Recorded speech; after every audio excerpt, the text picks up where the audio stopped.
Praise the lord. ఈరోజు మీ కొరకు దేవుని వాగ్దానం. మీ అందరికీ ప్రభు నామములో వందనాలు తెలియజేస్తున్నాను. మీరు తెలియజేస్తున్న మీ సమస్యలన్నిటి కొరకు నేను ప్రార్థన చేస్తున్నాను. తప్పకుండా దేవుడు మిమ్మల్ని దీవించి ఆశీర్వదిస్తాడు. ఈ యొక్క సందేశం మీకు ఆశీర్వాదకరంగా ఉన్నట్లయితే లైక్ చేయండి, కామెంట్ చేయండి, షేర్ చేయండి. ఈ ఛానల్ని సబ్స్క్రైబ్ చేసుకోండి. ఈరోజు వాగ్దానం ఇర్మియా 31:24. అలిసి ఉన్న వారి ఆశను తృప్తిపరచుదును.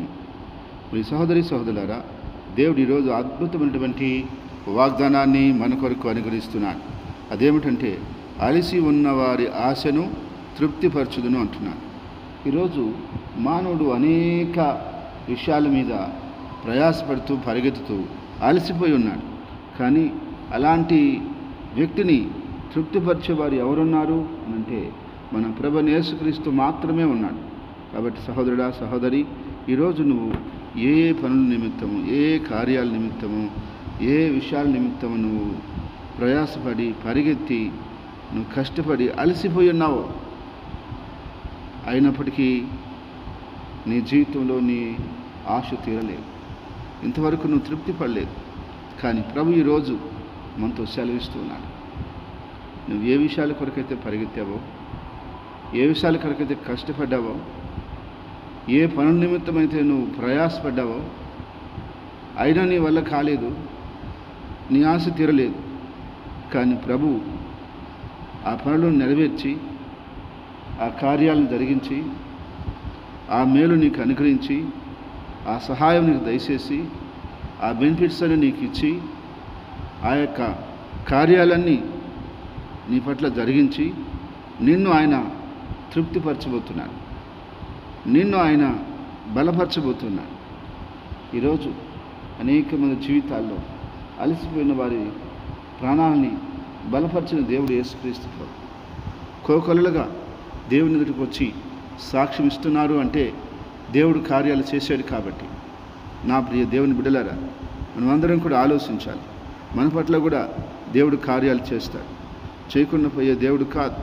మన దేవుడు గొప్ప దేవుడు, అద్భుతమైన దేవుడు, ఆశ్చర్యమైన దేవుడు, మహిమగల దేవుడు. ఆయన తప్పకుండా మనందరి విషయంలో ఆయన కార్యాలు చేసే దేవుడు. కాబట్టి దేవుని యొక్క వాక్యం చదివించినట్టు మనమందరం కూడా భయభక్తులు కలిగి ఆయన సేవలో నడుచుకున్నట్లయితే నువ్వు నిద్రిస్తున్నా సరే దేవుడు నీ ఆశను తీర్చి నీవు తృప్తి పడే విధంగా సహాయం చేసేవాడు. ఎందుకనగా తన ప్రియులు నిద్రిస్తుండగా ఆయన వారికి ఇస్తున్నాడని చెప్పి దేవుని వాక్యం చెబుతుంది. కాబట్టి తప్పకుండా దేవుడు నీకు కావలసినటువంటి ఆ సహాయాన్ని నీకు అందిస్తాడు, నేను తృప్తిపరుస్తాడు, నేను బలపరుస్తాడు, నేను ఆదుకుంటాడు. ఖచ్చితంగా నీకు కావలసిన మేళ్ళు, సంతోషం, సమాధానం ఆయన అనుగ్రహిస్తాడు. కాబట్టి నువ్వు కలవరపడిన అవసరం లేదు, భయపడిన అవసరం లేదు, దిగులు పడిన అవసరం లేదు. నిశ్చయముగా నువ్వు ప్రభు నందు నిరీక్షణ కలిగి విశ్వాసంతో ముందుకు సాగినట్లయితే త్వరలోనే, అతి త్వరలోనే దేవుడు నీ కార్యాలను నెరవేర్చి నీ పనులను ఆయన పూర్తి చేసి నీ ప్రయాసకు తగినటువంటి ఫలమును, గుర్తింపును, గౌరవాన్ని, సహాయాన్ని దేవుడిచ్చి నిన్ను వర్ధలు చేసి కాపాడి దీవించబోతున్నాడు. ఆమేన్. ప్రార్థన. ప్రేమగల తండ్రి, పరిశుద్ధమైన దేవానికి స్తోత్రాలు చెల్లిస్తున్నాం.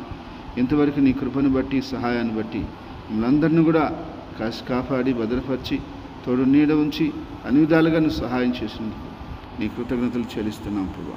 ప్రతి బిడ్డని, ప్రతి కుటుంబాన్ని పేరు పేరు మీరు బలపరిచి ఆశీర్వదించారు. ఈ వాక్యం ఉంటున్న బిడ్డలందరికీ నీ కృపాక్షేమాలు దయచేయండి. అలిసిన నీ బిడ్డల యొక్క ప్రాణాలని తృప్తిపరిచి, బలపరిచి, దీవించి, ఆశీర్వదించము. నీ మేలుతో, నీ సంతోషంతో, నీ సమాధానంతో, నీ కృపతో, నీ కనికరంతో, నీ దీవెనలతో, నీ ఆశీర్వాదాలతో బిడ్డలు నింపమని అయ్యా అన్ని విధాలుగా నీ కార్యాలు జరిగించి మహిమ పొందమని నీ ఆత్మతో ప్రతి బిడ్డను ఆశీర్వదించమని యేసుక్రీస్తున్నాను ప్రార్థిస్తున్నాను. నా ప్రభువా, ఇదిగో తండ్రి, దినం పుట్టినరోజు, దినం ఆయన జన్మదినం జరుపుకున్న వ్యక్తులను, బిడ్డల్ని, కుటుంబాన్ని మీరంతలుగా బలపరచండి, దీవించి ఆశీర్వదించమని యేసుక్రీస్తు నామములో ప్రార్థిస్తున్నాను తండ్రి. ఆమేన్.